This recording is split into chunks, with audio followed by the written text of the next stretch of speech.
au milieu des années 70. Zegard venait d'acheter une société à Munich qui s'appelait Telemit. Et il m'a proposé, sachant que j'étais en Allemagne, que je parlais allemand, il m'a proposé de venir travailler pour lui dans sa société à Munich. Donc voilà, l'offre était très intéressante au niveau du salaire, ça semblait très très bien. Et donc j'ai dit oui. Il m'a demandé des conseils dans une société qu'il avait achetée en Allemagne, à Munich, qui s'appelait Telemit. Mais dans Telemit, j'ai facilité l'accord, mais j'ai pas eu de fonction dans Telemit. Les relations entre Monsieur Zegard, acquéreur, et Knabe, qui était directeur général, ont toujours été assez difficiles.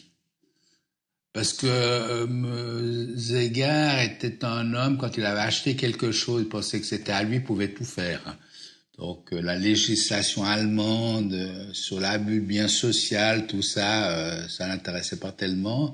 Et je me rappelle, il y avait une très grande scène, qui était anecdotique, avec une voiture qu'il achetait, et Knabe disait, mais vous pouvez pas acheter une voiture comme ça se justifie pas, c'est impossible. Il disait, comment? Mais c'est à moi, cette société, pourquoi je peux pas acheter une voiture?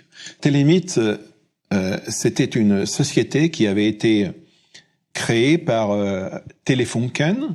Elle fabriquait du matériel de communication militaire, donc des postes de radio militaire essentiellement, le poste de radio militaire phare de l'armée américaine, qui était le PRC-77. Et Telemit avait fait une version transistorisée du PRC-77 et une version améliorée, donc qu'ils avaient appelée PRC-77JY. Mais au vu de son activité, cette entreprise est très surveillée par les services secrets européens. Redoutant une gouvernance d'entreprise conflictuelle, Messaoud Zegard revendit rapidement l'entreprise au colonel Kadhafi. Cette vente permit à Zegard de faire une plus-value de près de 20 millions de dollars, soit l'équivalent de près d'un demi-milliard de dollars d'aujourd'hui.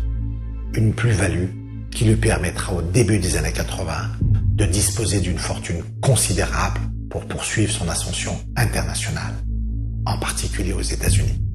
Zegard avait acheté une usine en Allemagne et il lui a vendu à Kadhafi. Kadhafi lui a payé 20 millions, c'est ce qu'il nous a dit, Zegard. Et il les a mis entre deux banques. Je crois qu'ils sont encore là-bas, hein. Parce que personne n'est allé les prendre.